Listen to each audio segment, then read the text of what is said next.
Good morning. What a year we have ahead. They're off. This is not the general election campaign, honest.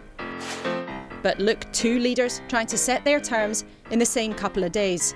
I know many of you look ahead to 2023 with apprehension. Should he be nervous? We can feel the public looking at us again, and we won't let up. He doesn't seem it. Look at the Tories polling and the NHS this Christmas. The prospects are truly grim. We have one big question this morning. Is Rishi Sunak the man to get a grip of both? Prime Minister, thank you very much for taking the time to speak to us. There's a lot to talk about. In a few minutes, we'll hear that interview in full. Rishi Sunak on the health service, strikes and saving the Tory party. The man who wants to grab control of the NHS for Labour, Wes Streeting, is also here. And a spot of Sunday stardust. A man with plenty of gongs on his shelf, Sam Mendes, on his new movie and the real value of awards. But the truth is, awards are a TV show. You know, awards are there to promote films. If that film wins an award, I'm more likely to go and see it. To make sense of it all, the boss of one of the biggest hospitals in the country, Professor Clive Kay, is here. Top numbers man Andy Haldane, who was chief economist at the Bank of England, is with me. And we'll hear from the leader of the nurses' union, Pat Cullen. Will Rishi Sunak say anything to make her call off the strikes?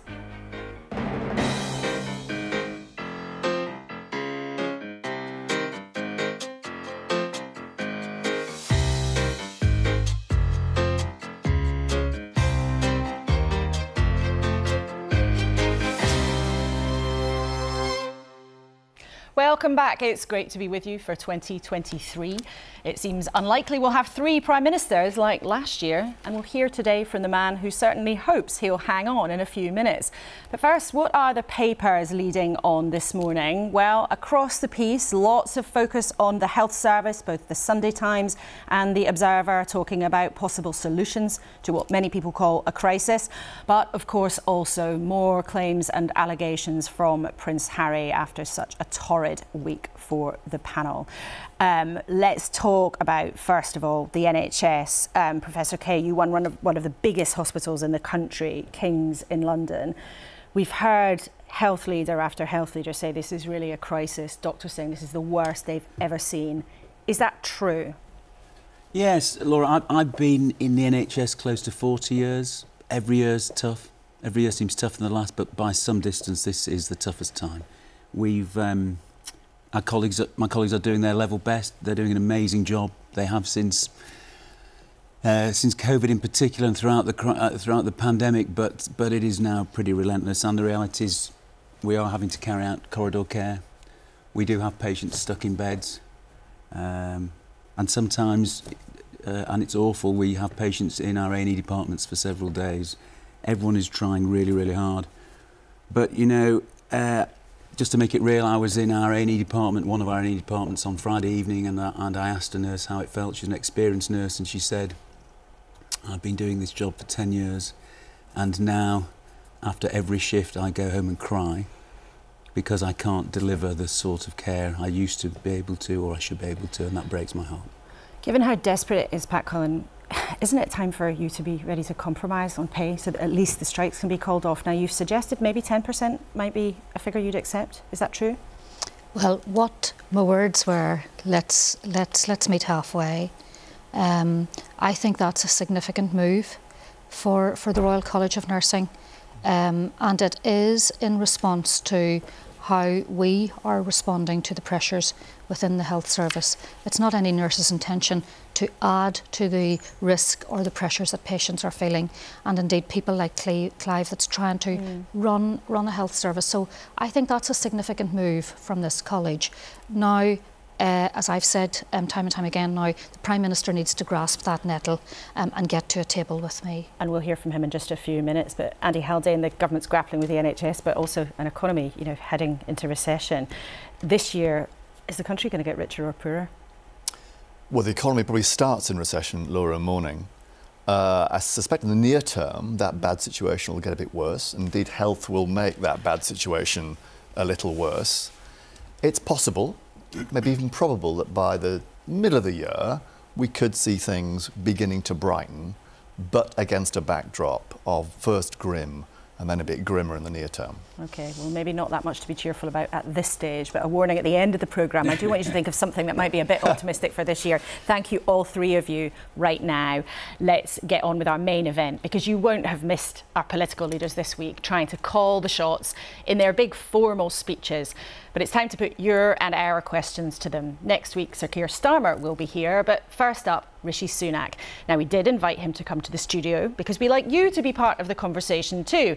But instead, we were asked to go to number 10 last night to talk about the state of the nation, the state of the Tory party, and of course, the state of the health service. Simple starter for 10. Is the NHS in crisis? The NHS is undeniably under enormous pressure. And I've spent today talking to NHS leaders all day, in fact. It's an opportunity for me to say, first of all, thank you to them and their colleagues for the incredible job that they're doing, not just at the moment, but over the past 2 years. But recovering from COVID is going to be tough, and we're seeing that play out on our TV screens every day and in communities up and down the country. But actually, I came away from all my meetings today with a renewed sense of confidence and optimism that we can get to grips with this problem. I set it out as one of the 5 priorities I have earlier this week in the speech I made to the country. I want them to know that this is a top priority for me. And the good news is, across the country, as I was talking about today with colleagues, is there are so many fantastic examples of doctors, nurses, primary care teams that are able to overcome some of the challenges they're facing and make an enormous difference to their communities. But you having a meeting in Downing Street today isn't going to be much comfort to the nearly 40,000 patients in November who had to wait more than 12 hours in A&E. And you saying you're grateful to staff today isn't going to be much comfort to the many, many, many families who have experienced terrible things in the last few weeks. Is it a crisis? Well, as I said, the NHS is under pressure, but that's why, you just think, a few weeks after I became Prime Minister, we had the autumn statement. And in spite of the difficult decisions that we had to make in order to stabilise the economy, make sure that we get to grips with inflation and reduce debt, we managed to find more money for the NHS and social care, because I wanted to make sure everyone, including all the people that you talked about, knew that this was a priority, and that money is going into the system, and what we need to make sure is that money makes a difference. But the level of service that many people have experienced in the last few weeks has been terrible. Doctors are at their wits' end, nurses are at their wits' end. Some patients have been absolutely appalled by what's happened and have had terrible experiences. And I'm asking you about the word crisis, because sometimes I think people will only believe that you can get to grips with this if you acknowledge how bad it is. And the Royal College of Emergency Medicine has said that at least 300 people a week have died because of problems in overcrowding and emergency care. Now, if that's not a crisis, I ask you, what is? Well, I think first thing to say is, when it comes to numbers like that, the NHS themselves have said that they don't recognise those numbers and will be careful about banding them around. But look, I think what matters more than words... Them around. Well, that's no, the Royal I think College of Emergency Medicine. That's hardly some random group. The NHS themselves have said that they don't recognise those numbers and will be careful about using them. So I'll just leave it at that. But I think what matters more than words is action. And here are the actions. 3 weeks after I became Prime Minister, in the autumn statement, at a time of difficulty elsewhere, billions of extra pounds for the NHS and social care. And then the next thing is, what difference is that going to make? And that's the question people should be asking. That's what I want to be held account for. So yes, there are unacceptable delays right now happening in ambulances and A&Es. But if you look at it, we've got actually a relatively small number of trusts, around 10% of trusts that account for over half of all the ambulance handover delays. And actually part of the discussions we were having today is figuring out, well, in the areas where we have managed to find ways to reduce some of the waiting pressures, what is it that's working that we can spread around the country? And I'll give you an example, because I think the really thing is, what are we going to do? The number one problem we've got at the moment is that around 13,000 people in hospitals who ideally should be back in their communities in social care or home settings. And recently we've put an extra £500 million in over this winter in a discharge fund. On that 500 million then? On that 500 million, will speed how the much transition. of that has been spent already? Well, actually, funny enough, we're just getting the returns back from, and we were talking about that today, we were getting the returns back from all the local areas about, well, that money's gone to local areas. What we need to make sure is it's being spent in the right way. And then clearly one of the conversations I had with health leaders today is, making sure that money is well spent, because where it is being well spent, it is making a difference, and you can start to see some of that pressure ease. People will move back into their communities. But I'll give you another example, because again, this is really practical. And how can we ease some of the pressures? We need to use more virtual wards, for example. Another thing we discuss, where we can move people out of hospital into what are called virtual wards, for particularly people who have acute respiratory illnesses, who can be monitored remotely with pulse oximeters and other things. That's something that clinicians are leading on, and it's making an enormous difference. But those are both things that can happen in the future. And I understand that you want to focus on things that can be done in the future. But I think a lot of people looking at what's happened in the NHS in the last couple of months will just think, in fact, a viewer got in touch with me today saying, please ask the Prime Minister this, how have you let this happen? Because NHS leaders have been warning about this winter for months and months and months. And yes, you announced more money, and you announced more money in September, but right now in the last couple of weeks, in the 6th biggest economy in the world, people have been waiting and waiting and waiting for ambulances to come and pick them up at a time of terrible emergency. People have been waiting more than 12 hours for a bed. You know, there are countless stories around that like this. How have you let this happen?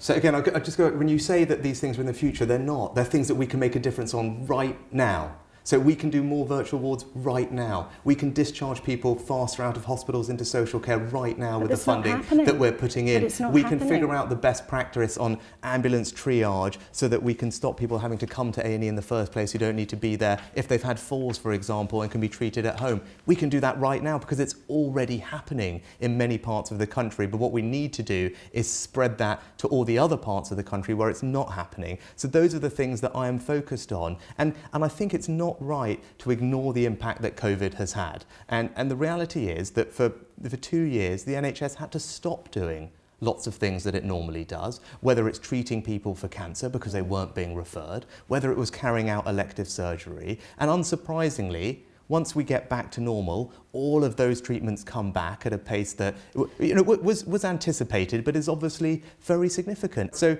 yes, has the NHS had pressures before? Of course it has. But COVID has undeniably had an enormous difference, and it's wrong to ignore that. But what we are doing is actually putting more money in, making sure that the initiatives work, and starting to improve some of these wait times. You're right, it would be ridiculous to deny that COVID and flu this winter have had an impact. But things were going in the wrong direction well before the pandemic. The target for people to be seen in A&E within 4 hours has not been met since 2015. Waiting lists were already going up to extremely high levels over the last few years. Bed numbers have gone down, staff shortages have gone up. I ask you again, you were warned about this repeatedly by whether it's unions, health leaders, whatever. Things were going wrong long before the pandemic. And don't you have to acknowledge that if you want to fix it? Well, I think just gently I'd point out, if you look right now, you mentioned A&E waiting times, absolutely right to focus on those. In Wales, and in Scotland, for example, they're operating at worse levels than they are in England. Now, that's 3 different governments, all of whom care about the NHS, all of whom are trying to make a difference. I'm not making a political point about who's getting it wrong. I'm saying you're the Prime Minister of this country, and people are watching what's happening in A&E, and what they're seeing and they feel desperate. And what they want to know is what's going to make a difference to it. And what I'm saying and sitting here and telling you about are the things we are doing that are going to improve the situation. Now, I can't help that COVID happened. I can't help that there are now thousands of people in hospitals who normally would not be there. But we are making a difference in moving them back to social care settings or their homes as quickly as possible. We are learning best practice from those trusts that are doing things differently and reducing ambulance delays and spreading that around the country. We are doing more treatment of people with falls outside of hospital. Now, look, are those things all going to make a difference overnight? Of course they're not. But they are going to make a difference soon, and this is one of my key priorities. Well, you say soon, so when? Because ambulance delays, for example, are at record levels. So when do you think what you're talking about can make a difference? Well, I'm not going to sit here and say that this can be promised and solved overnight, because it's not going to be. But when can people expect a difference? Because you're saying, I've got solutions, listen to my solutions, but when will they make a difference? Well, for example, on waiting lists, for example, where we have very clear, where we've got a plan that we've got in place that we're making sure that we can actually deliver. So actually last year we eliminated practically the number of people waiting over 2 years. I'm confident that in a few months' time we will have practically eliminated those people who are waiting a year and a half for their treatment, because we're working to the plan that we've put put in place. And by next spring, I'm confident that we will practically eliminate all those people waiting over a year, and waiting lists will actually be falling. Now, when it comes to urgent and emergency care, we're working through, as I've done all day today with health leaders, to see what are the things that we can do that can make a difference in the short term. That's the work that's going on now. I can't sit here and tell you it will happen by next week, but what I can tell you is the situation in many places is already improving, and what we want to do is learn from that and make sure that more places can benefit from that type of good practice. Would it have helped if the Conservative Party hadn't had 4 changes of Health Secretary in 6 months? Well, what I can tell you is what I've done since I've been Prime Minister. But would that have helped? Well, I don't think that would have made any difference to the fact that we had a pandemic for 2 years.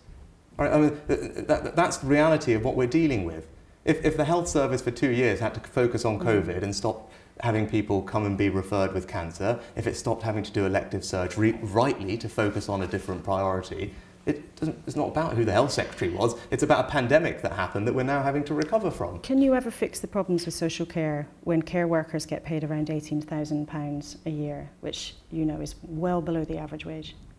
Well, what we are doing with some of the extra money that we've put into social care is actually support the social care workforce, who do an incredible job, and we should all be very grateful. I'm very grateful to them. And one of the things that we prioritised was making sure that people in that workforce do feel valued, and importantly have a sense of... But if their wages don't go up, actually, that's how people often feel valued. If you're talking to people today and talking to people over the last couple of years, there's a range of different things we can do to ensure people working in social care do feel valued. And part of that actually is giving them a sense of qualifications, professional training and development, and a sense of career progression. These aren't things that have happened properly in the past, but because of the extra funding that we're putting in, all of those things are going to be delivered. And when I'm out and about talking to people, they do value those things. It's not just about how much people are paid. Would you do a job as a care worker for £18,000 a year? Well, the job I'm doing is making a difference to the country as Prime Minister, and that's why this week I set out the priorities that I believe the country has that I'm going to focus on, which is about halving inflation, it's about growing the economy, it's about reducing debt, it's about cutting waiting lists, and it's about stopping the boats. Those are the priorities that I have as Prime Minister. Just on stopping the boats, as you raise it there, stopping the channel crossings, what's your actual target? Because I know you've promised to pass legislation, but what's your actual target? Are you going to make sure that everybody who arrives goes somewhere else, has to leave the country, or everybody is detained? What is your actual target, just briefly? Yeah, so the system that we want to put in place is very clear. My view is if you come here illegally, you should not have the right to stay, and you will be detained and then swiftly removed either to your home, if it's appropriate, or indeed to a safe third alternative. That should apply to everybody who comes here illegally. That's a very straightforward system. I think it's a common sense system that the vast majority of people will think is reasonable and will support. But we need new laws to implement that system, and those are the laws that we will bring forward early this year. But there's no specific target there. That's a system you want to introduce rather than a specific target. Well, the target is we want to stop illegal migration, but we can't do that unless we pass these new laws and have that type of system in place and the powers for us to enable us to do that. And I'm confident we can deliver it if we can pass the legislation, and that will be a question for Parliament. But again, that's something that we've already made progress on. In the several weeks that I've had the job, we've got new deals with France, new deals with Albania, so we've got more patrols happening on French beaches. That's a positive. We've not had that degree of involvement before. Albania accounted for a third almost of illegal migrant arrivals last year. Albania is obviously a safe country. Other European countries return illegal migrants to Albania. We were not doing that sufficiently. With the new deal that I've negotiated and the changes that we are making, we will also be able to make a difference there. Were you registered with a private GP, and are you still?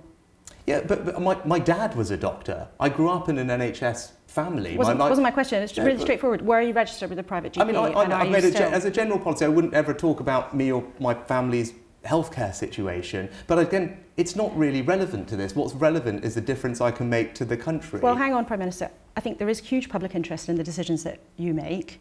And actually one of your predecessors, who I know you admire very much, Margaret Thatcher, she said very openly that she decided to use her right as a free citizen to spend my money in my own way so that I can go on in the day at the time with the doctor I choose and get out fast.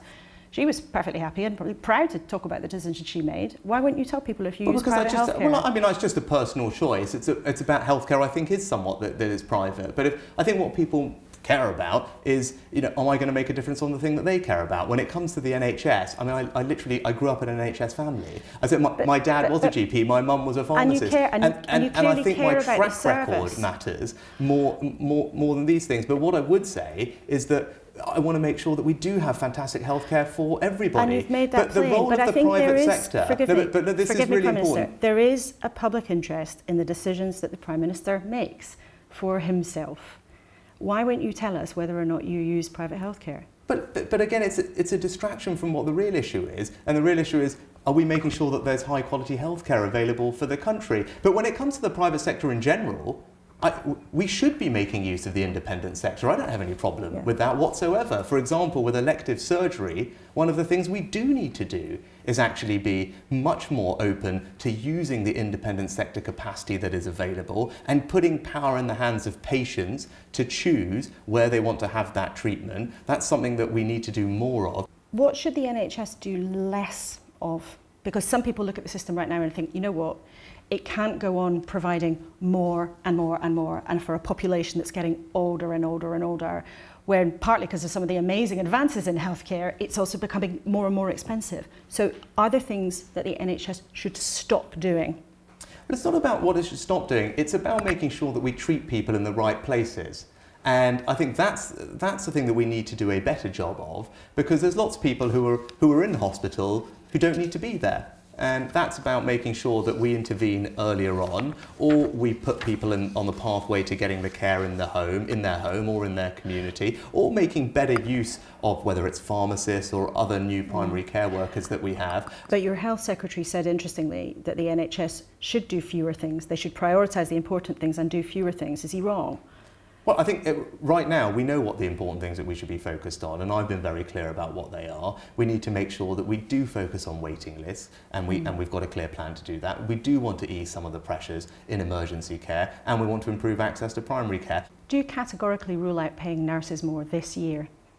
But when it comes to nurses, I mean, first thing I'd say is thank you to all of them for the job that they are doing, not just at the moment, but over the past 2 years. And they don't want to thank you, they want more money. I think actually, it's important they recognise that the work they do is appreciated, and I'm grateful and the government is grateful for it. I think that is important to say, because they do a great job and they have worked incredibly hard under difficult circumstances. And that's why we want to have a reasonable, honest, two-way conversation about pay and everything else. You do want to have a conversation about pay, because up until now, well, that's different. That's always been the case. The door has always been open to talk about things that the nurses want to talk about and the unions want to talk about more generally, which is why actually we just wrote to all the unions from across the public sector, inviting them in for talks, and those talks are happening in many sectors on Monday, which is great. And when it comes to pay, we've always said we want to talk about things that are reasonable, that are affordable and responsible for the country. But you could decide right here, right now,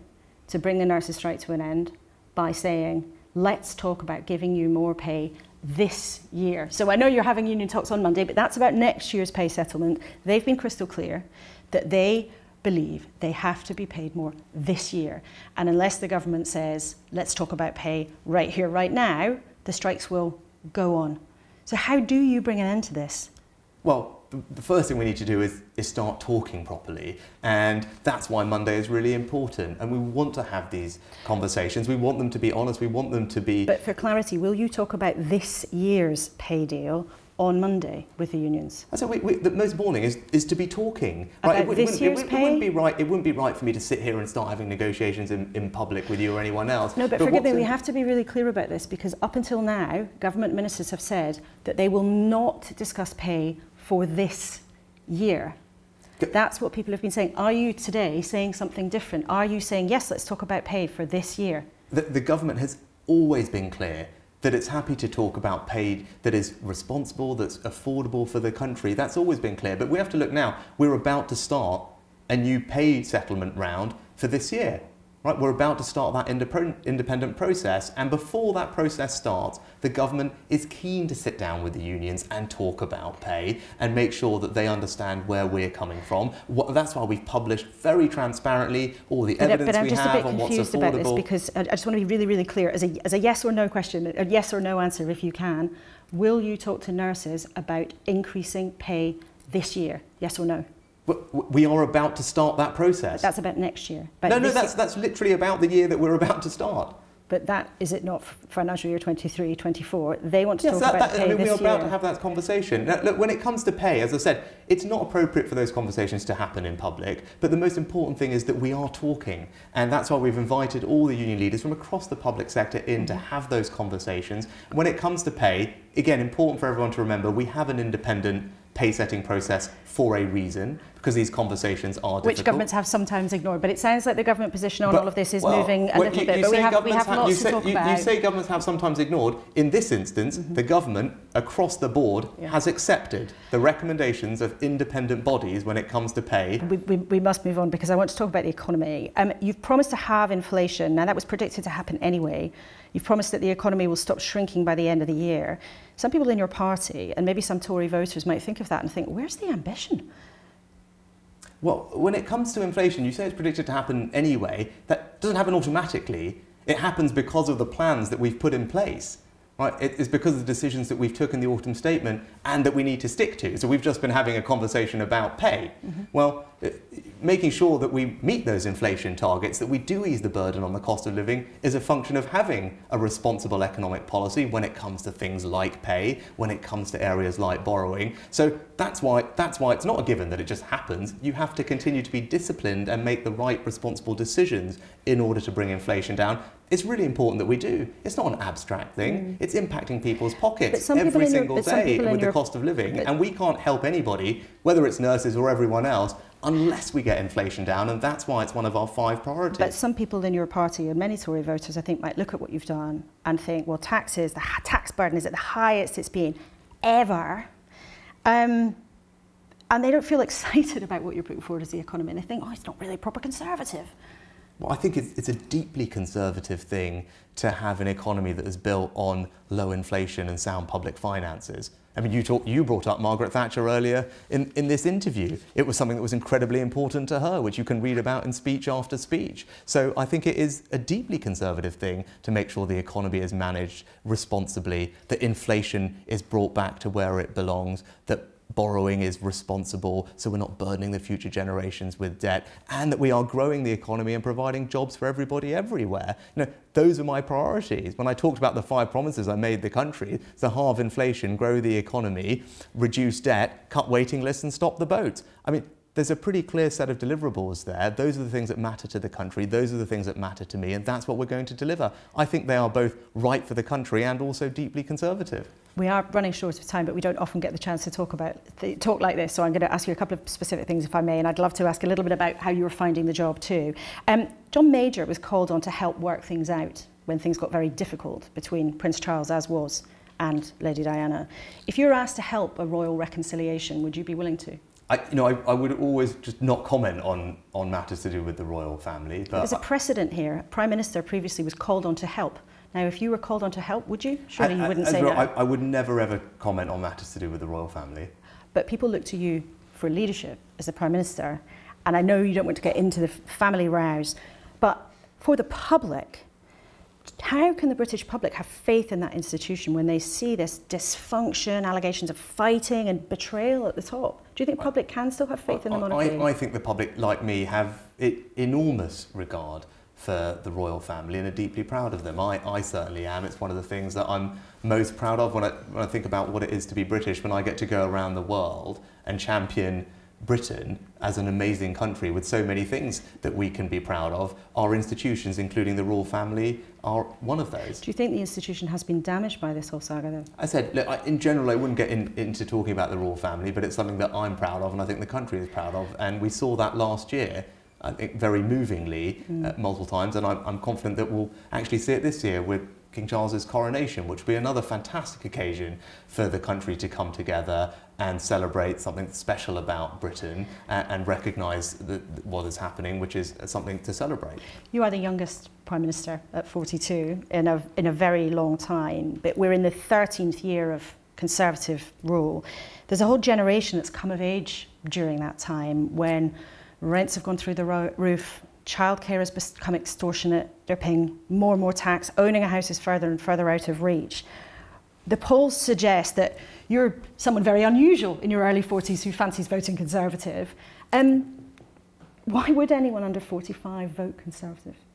I think that the country's priorities are pretty clear, and those are to make sure that we do manage the economy responsibly. That's the thing that's going to make a difference to everybody, whatever age you are. You talked about buying a house. It's going to be harder to buy a house if interest rates are higher. Well, why are interest rates going to be high? It's because inflation is higher. So the best thing we can do to help that generation is to get interest rates down, and that means getting inflation down, which is why the first priority I set out this year was to halve inflation. The second priority I set out was to grow the economy, because I want there to be fantastic jobs in every part of the country for all those young people. You talked about the next generation. We shouldn't burden them with debts. That's why it's important that we reduce borrowing a debt. That's the third promise I made. And then the last two are important to them too, where it's about cutting waiting lists and stopping the boats. I think everyone cares about those. Everyone has a family member that at any point in time is reliant on the NHS, whether it's a grandparent who needs a hip operation, whether it's someone who's had to be rushed to emergency care, or someone who just needs to see the GP for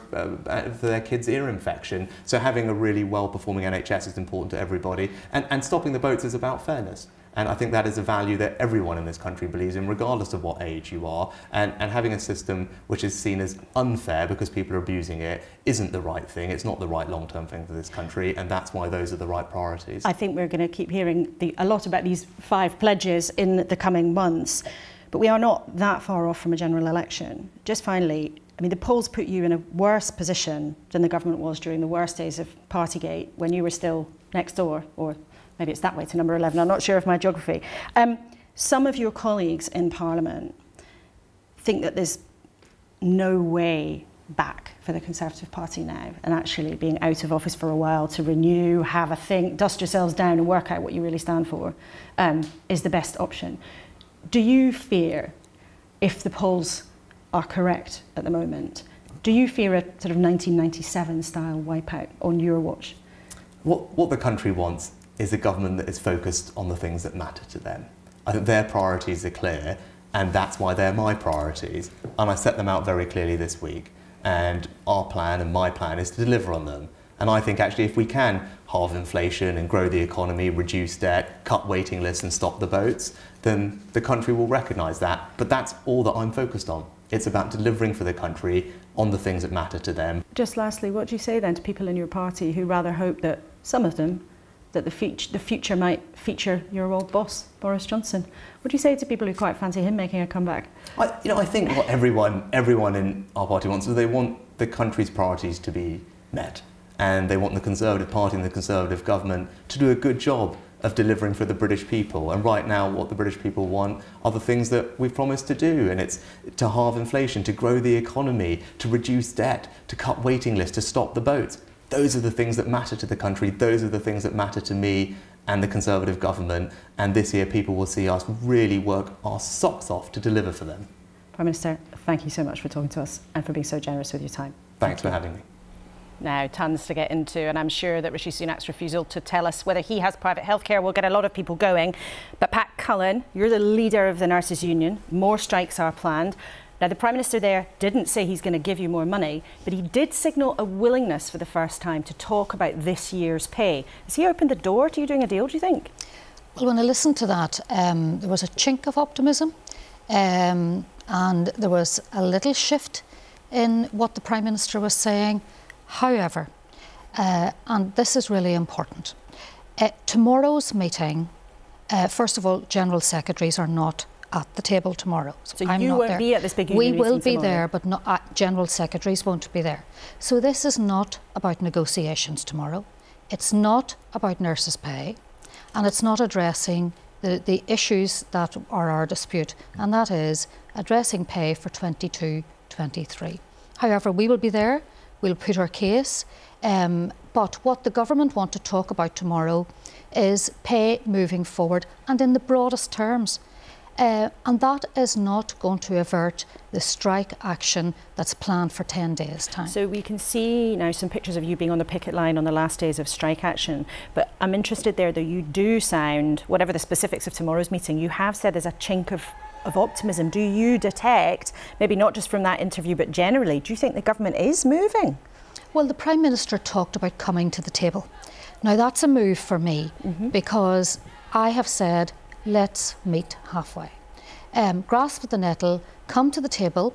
I can't negotiate on my own, and I can't negotiate on the airwaves. So if that table is now available, I will be there on behalf of the over 300,000 members that participated in this ballot. Okay. But it must be about addressing pay for 2022-23. And that's what we were trying to clarify from him. I did my best to get clarification of exactly what he meant there. Professor Kay, you run one of the biggest hospitals in the country, and we were asking the Prime Minister there, I suppose, really whether he understands the gravity of the situation. Did it sound to you like he understands it? No, if I'm being honest. I think he seemed to focus rather more on the fact that we're doing well on elective recovery, and I think, to be fair, we are doing pretty well on elective recovery. Catching up on planned operations and that things is like indeed, that. although it's got to be said, even at King's, for example, where we've had a peak one point of 7,000 patients waiting over a year, that's down to 800. Great improvement still, for those patients waiting long periods of time, that's very significant, and that is put at risk because of the current pressures we're under. I don't think I heard quite the grasp of the fact that this is a really, really difficult situation. The only thing I'd say, though, Laura, is this is not a one-off. This is not a quick fix. This is not just a winter 22-23 problem. There's going to be quite a time to fix this, and I think we need some realistic conversations about the situation we're in, how difficult it is, what the public can expect, and I think the suggestion that there's going to be a quick fix, a sticking plaster here, it's not a reality. Now, Andy Haldane, I know you're an economist by trade, but you've been around the political world for a long time. It was very striking that Rishi Sunak didn't want to get into the question of whether or not he uses private healthcare. Does it matter to you if he does or not? I think there's absolutely a case for people coming clean and for being clear about that. I think per se it need not matter people's private choices, provided there's clarity about that and provided that doesn't detract from their views on the public provision of health. Pat, did it bother you? I think as a public servant you ought to be clear with the public whether or not you are using private health cover. That's about being open, it's about being transparent, and it's about honesty. And those are characteristics that if you were, I suppose, talking to the public, which I've done over this last while on picket lines, that are characteristics that seem to be missing at the minute. And I think he needed to come clean. As a public servant, he's elected by the public, so he is accountable to the public. And when you're accountable to the public, you have to be honest with them. Now, Andy Haldane, he's also accountable on the economy, OK? Now, I was asking him there about whether or not what he's doing, trying to get inflation down, trying to get the debt down, really adds up to a sort of true Conservative programme, because there are lots of people, maybe lots of people watching this morning, lots of Tory voters, certainly lots of Tory MPs who think it's all a bit soggy centrist. Now, from your analysis of what the government's up to, is it a proper Conservative programme? Well, I think as things stand, Laura, it's not really a growth programme at all. At all? I think we're currently short that piece of the jigsaw puzzle, which is what is the plan that's going to boost growth over the medium term? Enable now pay to pick up, allow public service to be paid for and financed properly, the debt to be paid down. We're still missing that. There were hints of it in the Prime Minister's speech earlier in the week, and indeed from the Leader of Opposition's speech earlier in the week. That is still falling somewhat short, though, of that plan. Did he have any choice, though? I mean, in the months before Christmas, we talked a lot in this studio about how, the government had to take what they thought was emergency action, after all the fireworks of Liz Truss. Do you, as an economist, do they have any choice right now but to do what they're doing, just trying to rebuild things brick by brick? Well, listen, stabilising the ship absolutely was the first priority end of last year. But this is the year where optimism and innovation and investment will only happen if people have some sense of a brighter tomorrow for the economy. That's the main reason why businesses are holding back in investing right now. That's why the plan really matters. Put in place today with expectations for improvement tomorrow. And just quickly, you were somebody who at the Bank of England was in a minority for a long time, shouting about the risk of inflation. Can you tell people this morning when you think it's going to start coming down in a way that we'll all feel? I think it's peaked in headline terms already. So this year will be the year where inflation falls off. if for no other reason, Laura, than the fact that last year's energy price rises will drop out of the annual comparison. Nonetheless, underlying here is a still very tight labour market, lots of unfilled vacancies that is putting upwards pressure on pay, and that for me will lead to inflation remaining above its 2% target for some little while yet. But the strikes, though, across so many sectors, and we've all seen them in the last few weeks, whether it's nurses, whether it's rail, whether it's posties, whether it's all these different sectors, what cost is that kind of industrial action having to the economy, do you think? It is having some cost in disruption, for sure. It's having some cost. But to be clear here, the underlying problem is not strikes per se. It's a shortage of people. We are short of people in this country, not just in the NHS, but in pretty much every sector and pretty much every region. That's what is causing the problems. That is what is putting upwards pressure on pay. That is what is causing the underlying cost of living crisis. But Pat, when you hear, though, that the disruption to the economy and, of course, the disruption to our viewers that all these strikes are causing, I mean, this isn't a political game for the unions, and it seems at the moment that most of the public is on the side of the nurses, but there are people who are looking at what's happening and thinking, this isn't a game, get back to work. What do you say to them? No, it doesn't feel like a game for any nurse. Absolutely not. And Laura, we've had 2 days of strike, and it was the hardest thing that I've done in my 42 years of nursing. There's absolutely no nurse wants to do this, but nurses are getting poorer. They cannot manage to survive on the wages that this government is giving them, and they are not being listened to. So something has to give here, and the only way that it appears that this government is going to listen to the people that are holding this health service together is to actually use their voice and stand on picket lines and say enough is enough. Clive, as a hospital boss, how do you see this situation? I know you're not one of the people in the negotiating room, we should be clear about that, but what's your take on this? You've got to grapple with the reality. Yeah, well, I think, look, as you say, I'm a hospital chief executive. I'm not involved directly in pay negotiation, but it is one of my duties to ensure that my colleagues are rewarded fairly for the job they do. I see the amazing work that nurses do day in and day out. I'm fully aware of the impact of the cost of living crisis on them, and I say 2 things. I think we should reward them. We should reward them. And I think the second thing I'd say is we know pretty much from history these sort of disputes are only ever resolved by people getting around the table.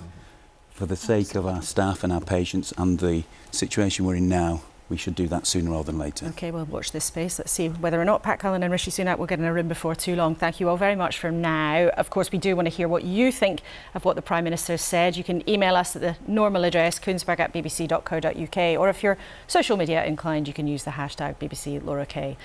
Now, maybe it's time to sit back and relax a bit, maybe grab some popcorn, because I've been talking to one of the most successful Brits around.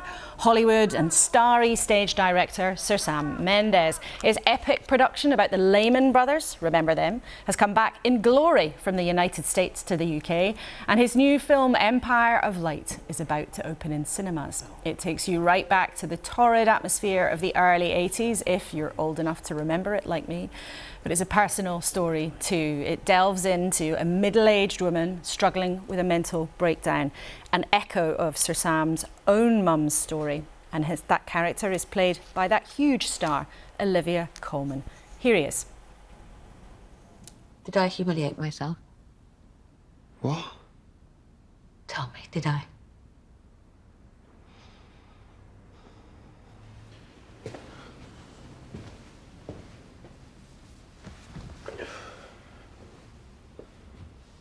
No, it wasn't humiliating.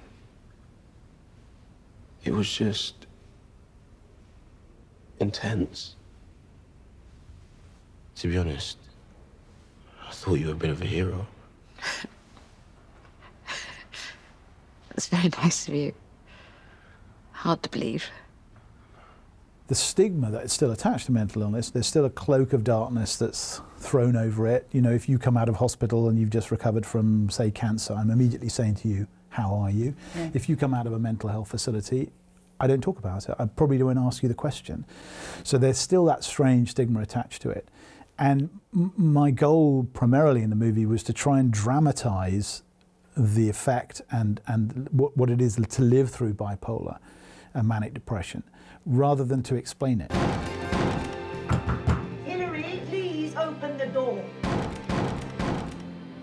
You know, there's a scene where they're banging on her door to take her out to a mental hospital, and she's fighting with every fibre of her being to not go in, and yet she has already packed her bag because she knows she needs help.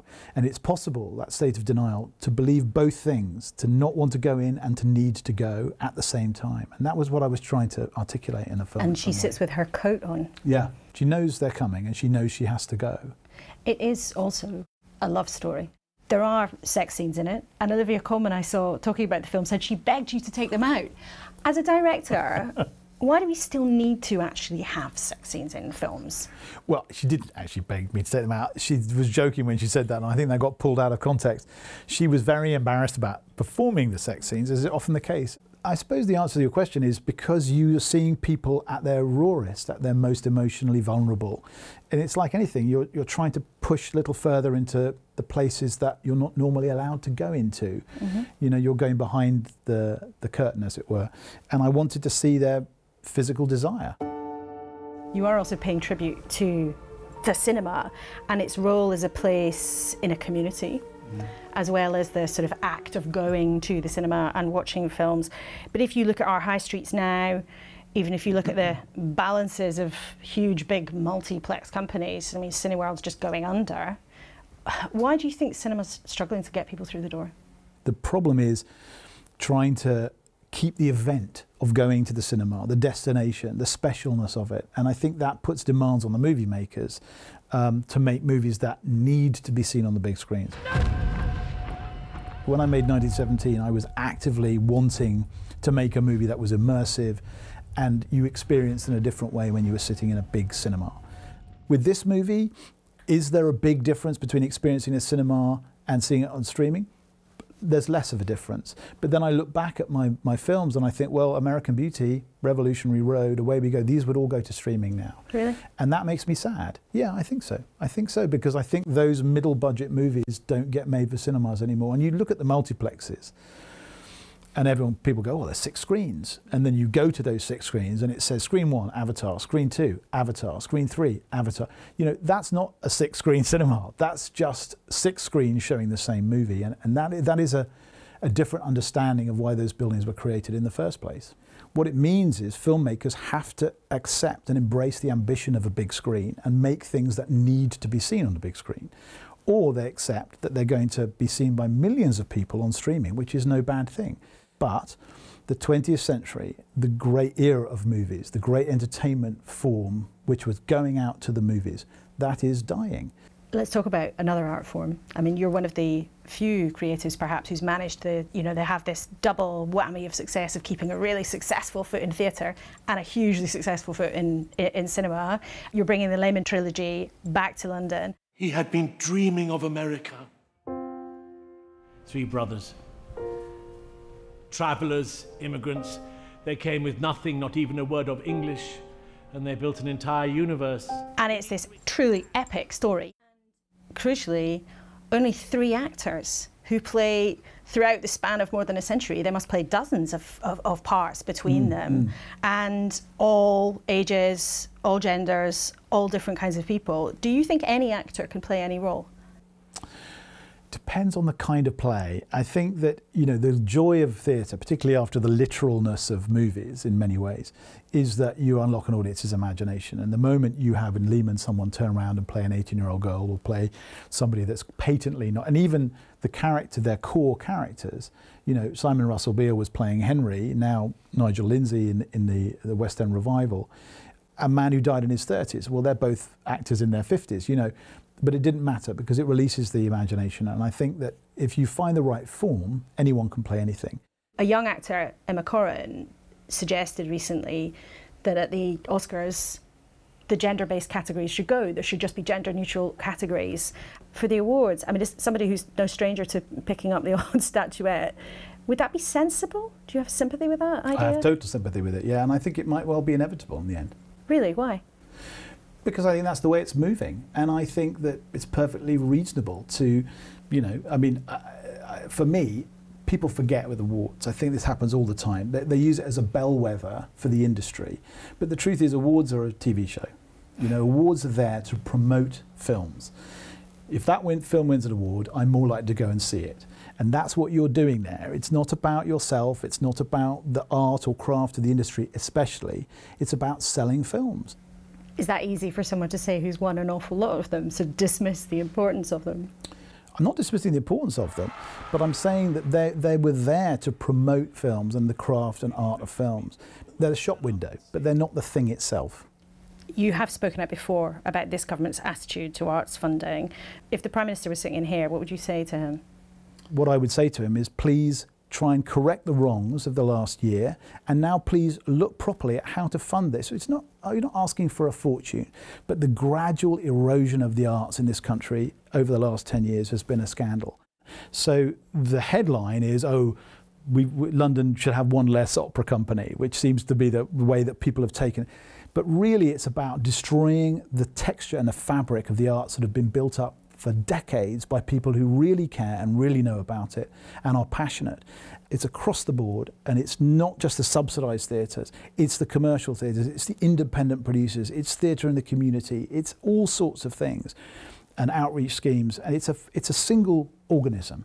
So, you know, I of course complain about the Donmar because the Donmar was the theatre that I founded. Close to your heart, yeah. And I love it, but you know, I can see that that's a very glamorous West End theatre, but it's not just that, it's across the board. And the idea that the 24 million they've taken and robbed from these theatres in London is going to somehow solve the problem of arts not being funded in the regions is ridiculous. It's just two wrongs don't make a right. Okay, Sam Mendes, thank you so much for talking to us. It's been a real pleasure. It's a pleasure, thanks Laura. Now, someone who's keen to stop being an understudy in our political dramas is Wes Streeting, Labour's Shadow Health Secretary, who's back in the studio with us for the new year. Thanks for coming in. Do you use private healthcare? No, and I thought the Prime Minister in that interview gave the impression of someone who not only doesn't use the NHS, but doesn't understand the scale of the challenges or have a plan to deal with the fundamental problems. Because yes, he can get people around the table in number 10 for a photo op. Yes, he can do more sticking plasters to get us through this winter. But we need fundamental change in the NHS to deal with what is the biggest crisis in its history, and that's what Labour's looking to do. But if people can afford private healthcare, and if indeed Rishi Sunak perhaps is paying for private healthcare, if people can afford it, is there anything wrong with that? Well, one of the things I've got a concern with is because the NHS is in such a mess, we've got a two-tier healthcare system in this country at the moment, where those who can afford to pay to go private do, and those who can't are left behind. That's why Labour said we would use... people making that choice? So we'll come on to your plans, but is there anything wrong with people making that choice? No, it's a free country. People can make that choice. But I want to make sure that people, whether they can afford it or not, get access to great quality healthcare in this country, free at the point of need. That's what's great about the NHS. What isn't great about the NHS at the moment is that more than a decade of Conservative mismanagement has left us with huge waiting lists, the largest in history. 2 million people at last count waiting more than a month to see their GP back in October. The NHS is in crisis, and we need a plan to fix the fundamentals, not just do more sticking plasters, or worse still, to run the service down to the point where the NHS no longer exists. But if you were in government, Labour would actually give a lot of cash to the private sector. I mean, you're saying this weekend that nearly 250,000 more patients would be treated by the private sector. There's some people in your party, some people in the union movement, who think, hang on a minute, why would a Labour government get taxpayers to top up the profits of corporate big companies? Well, let me take that head on. How could I look someone in the eye who's waiting for an operation and say that spare bed over there that can, and in that hospital that can treat you is available, but because of my left-wing principles, I'm not willing to fund you to go and access that bed free at the point of use through the NHS. I want to see people treated as fast as possible. If there is spare capacity in the private sector, we will use it. The last Labour government did that, and Laura, do you know what? We made the NHS so good at the same time that use of the private sector fell off a cliff under the last Labour government. I want to make the NHS so good that people never feel they have to pay to go private. But hang on a minute, Wes Streeting, aren't you actually then saying a mixed message? You know, you're saying that whether, you know, Rishi Sunak seems like he doesn't understand it, and if he's going private, he doesn't understand what's really going on and he doesn't use it. But at the same time, you would want to use the private sector more for people to change this way the service works? I would absolutely use the private sector in the short term to get NHS waiting lists down, free at the point of use through the NHS. The last Labour government did that successfully at the same time as fixing the fundamentals. That's why we've got a plan to deliver the biggest expansion of NHS staff training in history, funded by abolishing the non-dom tax status. Rishi Sunak knows all about that too. He could nick that plan if he wants to, but he's not fixing the fundamentals. And in addition, we've got to look, why is it that our hospitals are overloaded? It's because primary care is broken, people are struggling to see a GP, no surprises there. We've lost 5,000 in the last decade. And social care, we've got delayed discharge charges. But if you just go running to the private sector to fix the problems of the NHS, isn't that an acknowledgement, actually, that the NHS itself is failing? If a Labour government would turn to the private sector in a big way and give billions to big corporates, it's absolutely an acknowledgement that Conservatives have run down the NHS. It's atrocious what's happened in the NHS. But that would be about what you do in office, not about what the Conservatives have done. I think it shows that we are focused on fixing the NHS, getting people access to treatment as fast as possible, and we are having to think radically about how we do that. Well, on one of those plans, you're suggesting today that GPs, many of them, should become salaried members of staff under the NHS. Now, of course, at the moment, GPs have their own practices. They run them like small businesses.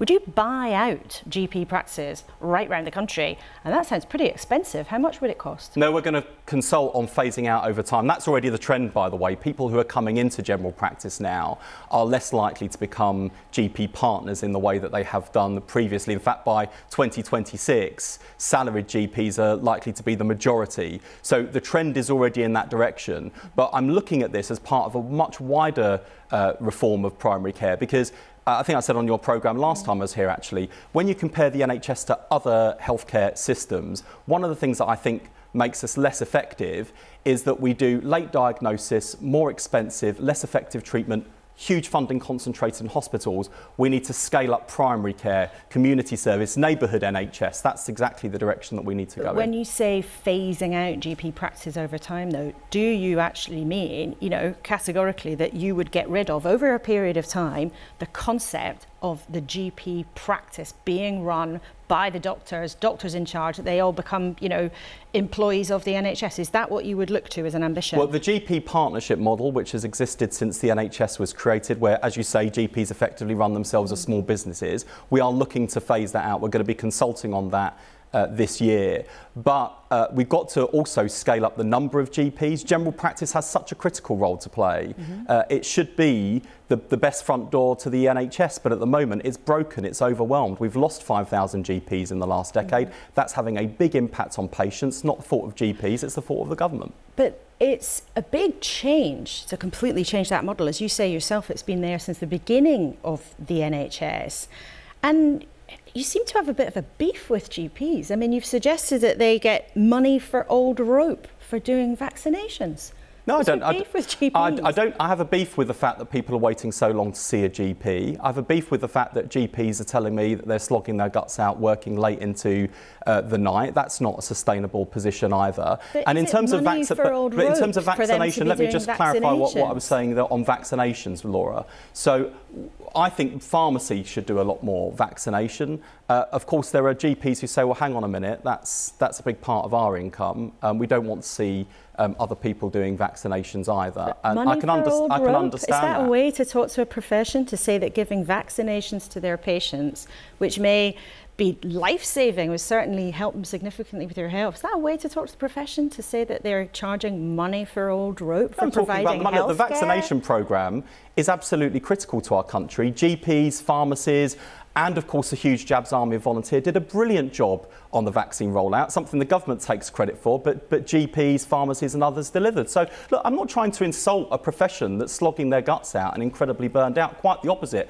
I want more GPs, I want more focus and investment in primary care. And over the course of the 10-year plan for change and reform that I'm working on with Keir Starmer, we want to shift the focus of healthcare out of the hospital into the community, faster access to diagnosis, better, more effective treatment and better value for the taxpayer. And I'm sure we'll talk about that lots and more in the months to come. Some quick final questions. Should junior doctors get a pay rise of about 30%, which is what they appear to be asking for? Well, I can understand the financial challenges that junior doctors face. I've raised those myself before. 30%, I can't honestly say if I was the Health Secretary today I'd be able to deliver that. But look at what the last Labour government did. Because we got the economy growing, we were able to invest in our public services and improve the pay of NHS staff, including pay restoration. But you can only do that if you've got a strong economy, and that's what the Conservatives have failed to deliver, with a low growth, low productivity, high inflation economy. And just a final interesting little question on something that's happening in other countries. Should buying cigarettes eventually be outlawed? Well, we're going to consult on a whole package of measures to tackle smoking in this country. The government's not on course to meet its 2030 target. And one of the things that was recommended to the government in one of their own reviews was phasing out the sale of cigarettes altogether over time. So we'll be consulting on that and a whole range of other measures. So that is something possibly a Labour government would outlaw, the sale, the buying, the smoking of cigarettes eventually. Well, the New Zealand government are doing it. We want to see how that works. But I'm genuinely curious. If we're going to get the NHS back on track, we also need to focus on public health. And I'm curious to know where the voters are on this, where the country is, and what appetite exists for change. So we're going to have to think radically, Laura. What the government have done to the NHS is a disgrace. It's going to take time to fix it, and fresh, radical thinking, and that's what Labour's about. Well, maybe some voters this morning will tell us what they think of that idea. But yeah, for good. now, Wes Streeting, thank you so much for coming in. It's great to have you in the studio. Now, it's nearly 10 o'clock, and our main event today was Rishi Sunak's first big interview since he became Prime Minister. He wouldn't tell me whether he pays for private healthcare, but he did tell us the ministers are now ready to talk about this year's pay deal for nurses. A bit of a shift. We just wrote to all the unions from across the public sector, inviting them in for talks. Now, and those talks are happening in many sectors on Monday, which is great. And when it comes to pay, we've always said we want to talk about things that are reasonable, that are affordable and responsible for the country. Rishi Sunak there. Now let's have a final word with our excellent panel who've been with us throughout this morning. Pat Cullen, the leader of the Nurses Union, Andy Haldane, numbers supremo, and Clive Kay, the boss of one of the biggest hospitals in the country. Clive, I'm interested to know what you made of Wes Streeting's comments there about the NHS. Yeah, the couple of things I think are very interesting, and we've not really touched on much today, this issue around health inequalities. So whether we use the private sector or not, we need to make sure we minimise the widening of the health inequalities, which have been, very significantly exposed by COVID. And I think you used the word radical. I think we need some radical solutions. As we've heard several times today, we can't go for quick fixes or sticking plasters. We need sustainable radical solutions. OK, Andy Haldane, we're very short on time. Can you give us an optimistic prediction for the year? Yeah, so last year started with hope and ended in despair. This year kicks off with despair. I'm hopeful we might have a degree of hope by the end of the year. And Sam Mendes' piece, set in Margate, an example of regeneration locally that's transformed things. Why not let's have that across every town and city in the UK? Well, some politicians might call that levelling up, which I know you do a lot of work on, so come back and talk to us about that another time. But Pat, something optimistic? Yes, optimism for this year will be if we get 47,000 unfilled nursing posts filled and nurses get a decent pay salary. OK, all three of you, thank you so much for being with us this morning. Professor Kay, Andy Haldane and Pat Cullen. And of course, a huge thank you to you also for watching. Let's see if Rishi Sunak and Pat Cullen can get any closer to solving the strikes this week. It's good to have you all together with us again at the start of a new year. It's already a very tough one for the Prime Minister. Top of his list, sorting out the health service. He wouldn't use the word crisis, and he steadfastly refused to tell us if he and his family pay for their healthcare. Whether you think that matters much or not, it is sure to get tongues wagging in Westminster. And for all politicians, you know this. Questions don't disappear just because they don't want to answer them. More broadly, the desperate scenes in parts of the health service are highly likely to define a lot of the political arguments of the next couple of months. Next week, we will test out Keir Starmer's ambitions. He'll be here with us live. So as ever, tell us what you'd like to know in all the usual ways, and you can always catch up on the iPlayer, and there's tons more on the BBC website. It's great to be back. See you again next week. Goodbye.